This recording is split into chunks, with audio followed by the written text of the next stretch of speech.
একদম টক মিষ্টি ঝালঝাল কাঁচা আমের নাড়ু। এই সিজনে একবার হলেও আম দিয়ে এইভাবে নাড়ু বানিয়ে দেখুন। এই রেসিপিটা সম্পূর্ণ ভিন্ন স্বাদের রেসিপি। এভাবে নাড়ু বানালে অসম্ভব সুন্দর খেতে লাগে। একবার যাকে খাওয়াবেন সে একবার হলেও আপনার কাছ থেকে রেসিপি জানতে চাইবে। এটা বছর জুড়ে সংরক্ষণও করতে পারবেন। চলুন কিভাবে বানাচ্ছি দেখে নিন। নমস্কার বন্ধুরা, আমার চ্যানেলে সকলকে স্বাগত জানিয়ে শুরু করছি আজকে আমের নাড়ু। সেই জন্য চলে এসেছি আম পাড়তে। আমি কয়েকটা আম পেড়ে নিচ্ছি। আম পেড়ে নিয়ে চলে এলাম। আমগুলো ভালোভাবে খোসা ছাড়িয়ে ধুয়ে একটা গ্রেডারের সাহায্যে গ্রেড করে নিচ্ছি।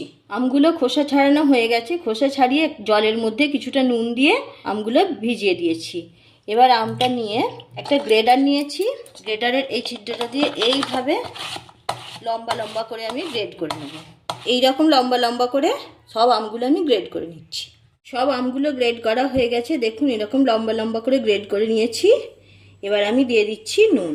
1 চামচ নুন দিয়ে দিলাম। নুনটা দিয়ে খুব ভালোভাবে এইভাবে কচলে নেব। এইভাবে নুনটা ভালো করে কচলে আমের সাথে মিশিয়ে নিলে দেখবেন আম থেকে একটা জল বেরিয়ে যাবে। এর সঙ্গে কষটাও, আমের যে কষ আছে কষটাও অনেকটা বেরিয়ে যাবে, টক ভাবটাও কমে যাবে। দেখুন এইভাবে কচলাতে কচলাতে আম থেকে রসটা বেরিয়ে আসছে। আমি একটা ঝাঁঝরি নিয়েছি। ঝাঁঝরির মধ্যে এইভাবে চেপে চেপে যতটা সম্ভব রসটা নিংড়ে দিয়ে দিচ্ছি। বন্ধুরা, আম থেকে কতটা রস বেরিয়েছে। এই রসটা কিন্তু আমি ফেলে দেব না। এই রসটা আমার কাজে লাগবে। রসটা স্টিলের বোতল, প্লাস্টিক বোতল কিংবা তামার বাসনপত্র, পিতল তামার বাসন মাজতে কাজে লাগবে। এটা আমি রেখে দেব। এবার জল দিয়ে আমটা ভালোভাবে ধুয়ে নেব। এইভাবে জল দিয়ে ভালোভাবে ধুয়ে নিলাম।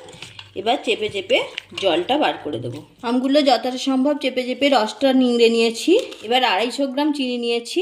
চিনিটা আমের সাথে ভালোভাবে মাখিয়ে দিচ্ছি। খুব বেশি চিনি এখানে দেয়া যাবে না।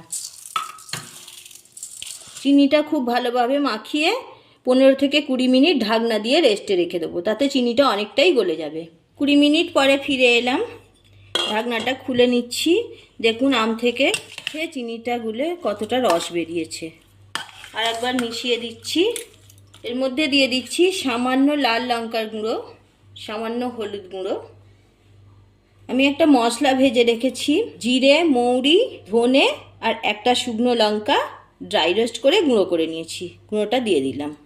খুব ভালোভাবে মিশিয়ে নেব। সামান্য নুন।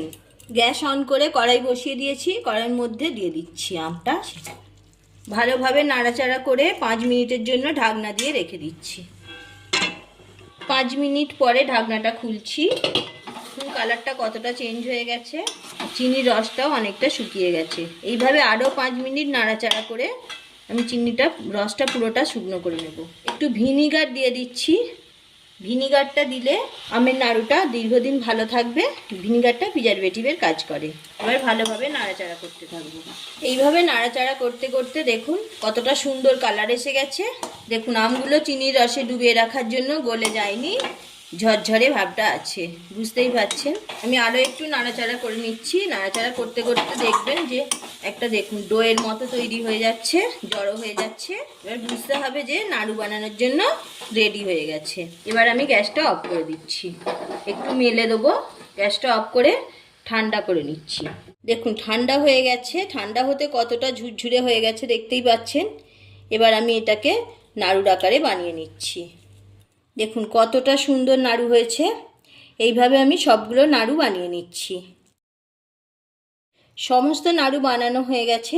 আমি একটা প্লেটে সাজিয়ে নিয়েছি। দেখুন কতটা সুন্দর লাগছে। একদম টক ঝাল মিষ্টি কাঁচা আমের নাড়ু।